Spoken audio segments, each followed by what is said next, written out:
when you have data leakage, that's when we have to go back and ask ourselves, did we effectively design a safe system?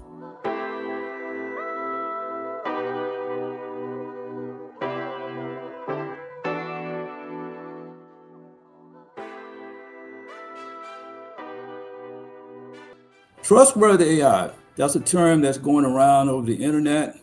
It goes around everywhere. So I like to take another stab at trustworthy AI and state that it is something that is there that's represent secure by design.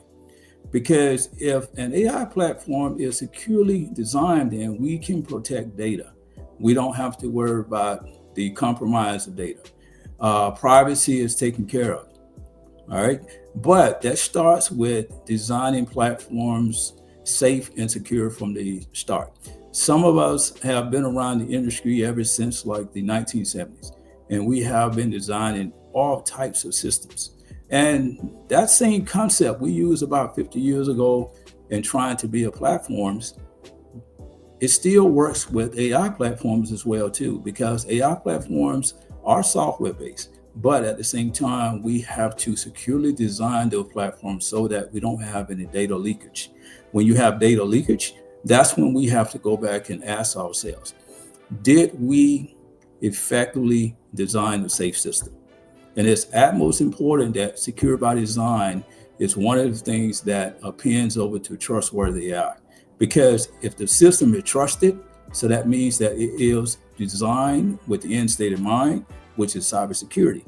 And if it's secure, then we can trust these AI platforms to be utilized.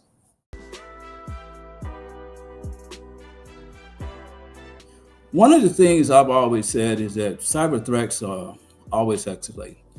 But at the top of the list, there's always some cyber threats that always cause them the most damage. I've always liked to look at phishing at the top of the list. Phishing is one of the most damaging ways of terrorizing an enterprise. All too often, phishing attacks happen. Although we have cyber awareness courses, phishing attacks normally happen because humans, yes, can become the weakest link because of their emotions. Because a lot of time hackers like to prey on their emotions. Let's just say, for instance, if someone was looking at an email and it states that you get 75% off for this vacation, and it looks enticing. So the person goes and they select the link. And so they go to a bogus website and they put some information in, private information, credit card, whatever. And now 2 weeks later, they realize that they're not going on a vacation because it was a phishing attack. So I've always stated that phishing is number one. Number two on the top of the list is ransomware. And ransomware itself is very dangerous, but also too, it's very costly.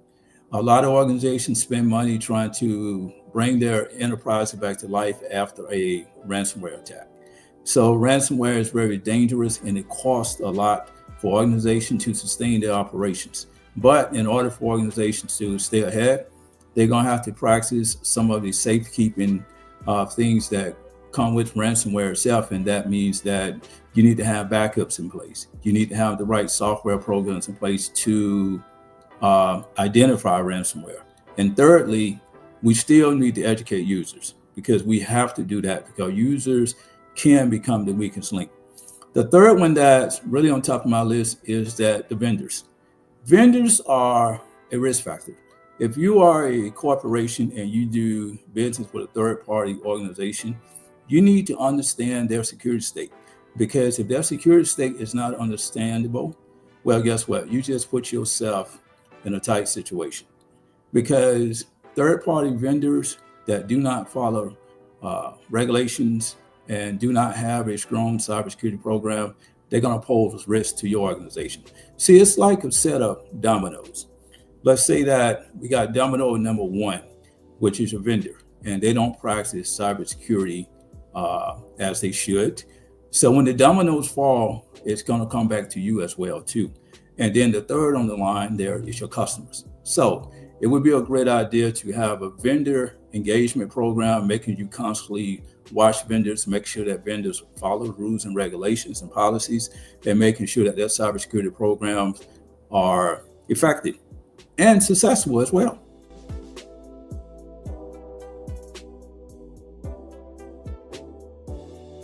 Cyber attacks come in so many different fashions and forms. After a cyber attack, I've always thought that most organizations should focus on two things: containment and operation, because you have to contain the cyber attack. That is the first thing you need to do, but you need to make sure that your staff stay calm, make sure that they stay focused, because if they're not focused and they're not calm, they're going to induce more risk to the enterprise.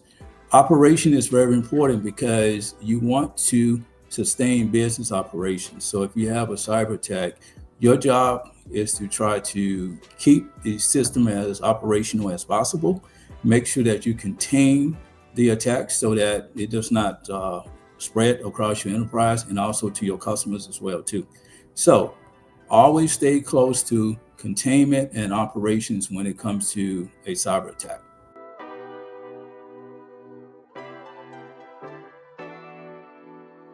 As I began to look into my past speaking events, and as I travel to future speaking events, I've always said that I want my audience to look at cybersecurity as a quality of life issue. Here's why. We live in a state now where cybersecurity is part of our lives.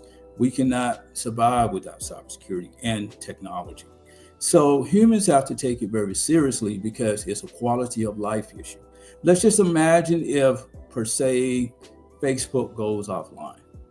Imagine how people's lives change. Imagine how many of the other social media platforms go offline. Imagine if the internet was to just shut down for 24 hours. It ceases business operations. Our quality of life is just diminished. We can't go to the bank and get money now. We can't go online, but we can't use our cell phones. So I've always tell my audience is that you have to look at cybersecurity as a quality of life issue, and everyone is held responsible. And this is where individual responsibility comes to surface. Think about it. What is it that you are responsible for when it comes to cybersecurity? Because it's your quality of life. And this is what I always like to preach to my audience too, because if we was in a race and we're in lane A and hackers in lane B, the one that make it to the finish line wins. So if you want to keep your quality of life at a high level, you got to find ways to beat hackers to the finish line.